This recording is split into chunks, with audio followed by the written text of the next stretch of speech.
Scott, you want to try Julie's chicken? I do. It has made the house smell amazing. How do you like having chicken at 10:45 in the morning? It's like a lunch sneak preview. I'm excited about it. I love how the tarragon really perfumes the vegetables. You like it? I love it. The tarragon is fantastic. I really like it. Yeah, I'm going to make this one again. It's such a great combination of flavors for springtime. Awesome. Does Louie get a taste of the chicken? Louie, you want some chicken? Come here. Oh, he's coming. Here we go. Do you want a piece of chicken? Oh boy. All right, the dog taste So test. good. Very discriminating. That's his favorite chicken of the year. He's like, wait, why are you putting me down? I'm not done. Yep, now he's gonna be. Yeah, All that right. woke him up. Poulet poêlé à l'estragon. Chicken baked in a covered casserole with tarragon and potatoes. It's a delicious dish that we're going to do now on the French chef.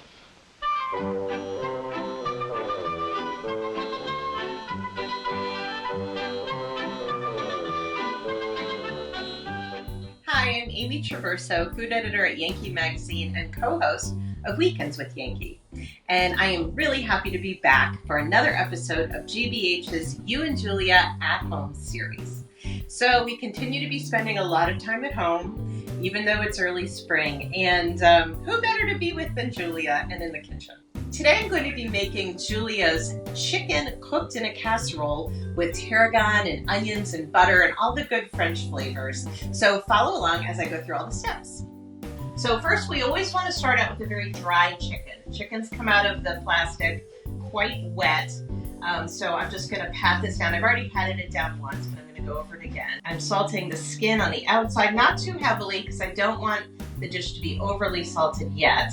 Okay, so I'm going to throw some salt in the cavity, and into the cavity I'm also going to be putting some chopped onions. This is one small onion that I've chopped. Just put that in there.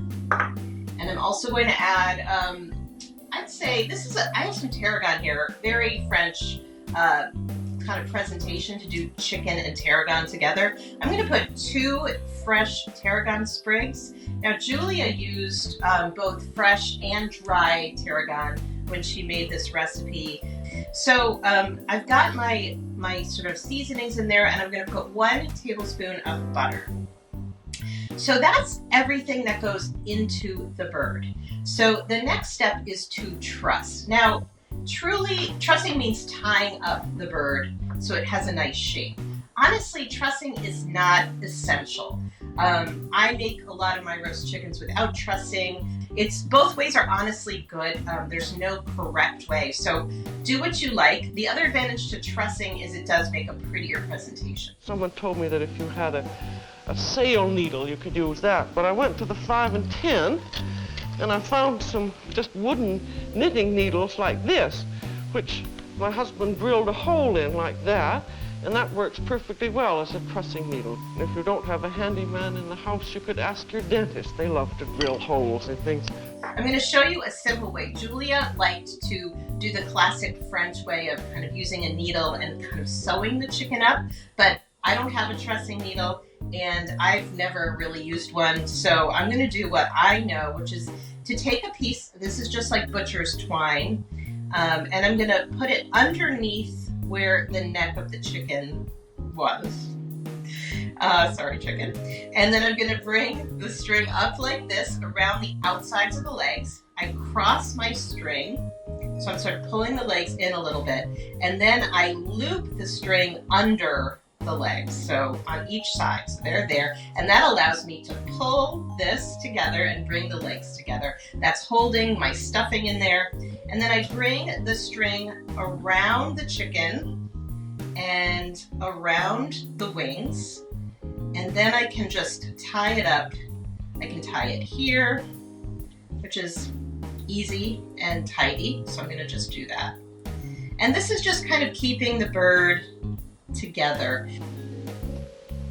Then tie it up nice and tight.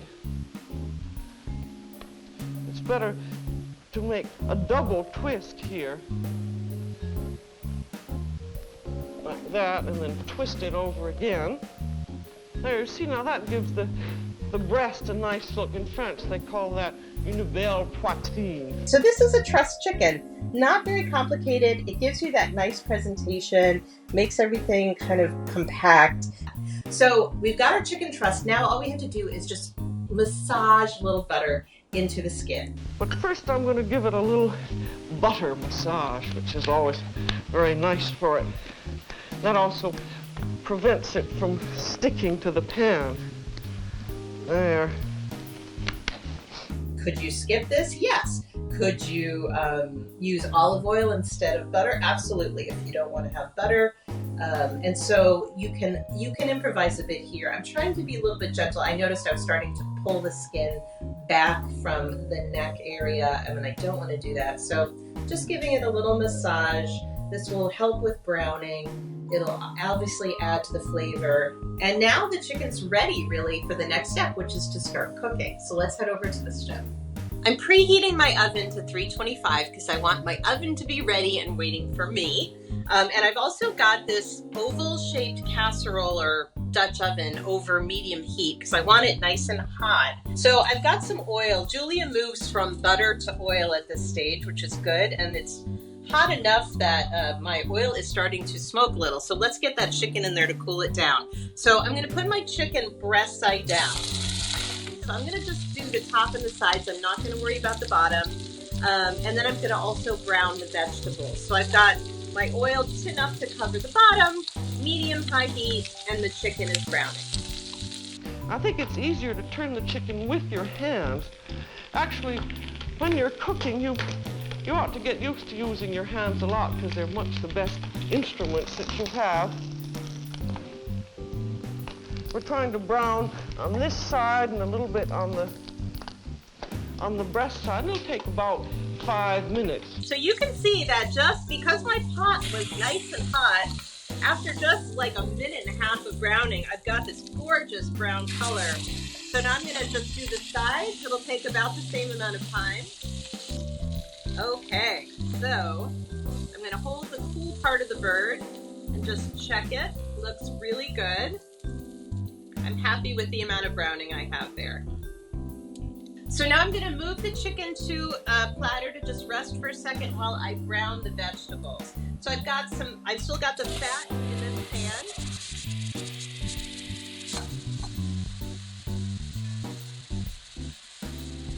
Now you can, if you want, brown them a little bit, just depending on what effect you want. I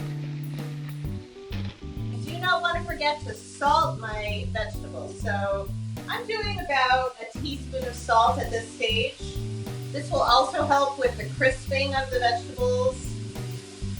Julia did not use pepper in this recipe, and she was very emphatic about that in the episode. So I'm going to follow her lead and not use pepper. So I'm stirring, but I'm also in between stirring. I'm letting it sit for a minute because that will actually allow the surface contact that you need to brown. So here's what I'm looking for. I want at least one side of my vegetables to have that nice brown crust on it. That's going to give me flavor. It's going to give me texture. My vegetables are looking great. Now I should acknowledge this step of pre-cooking the vegetables like this is a departure from what Julia did. Julia would put the chicken directly into the pot first, and then she put the potatoes around it. I'm putting the vegetables down first because they create sort of a platform for the chicken, and the chicken juices then drip down into the vegetables and flavor them. And now for a finishing touch, I'm going to just pull some tarragon leaves off of the stem. So I'm just kind of going to run my thumb along the stem here and pull off the leaves. So I've got my tarragon over my chicken. This dish is beautiful. I mean, it's just colorful and so lovely. And now I'm ready to put on the lid and to stick this in a 325-degree oven. It'll cook for about between an hour and 20 and an hour and 30 minutes for a 4-pound bird. And this is going to go into a 325 oven.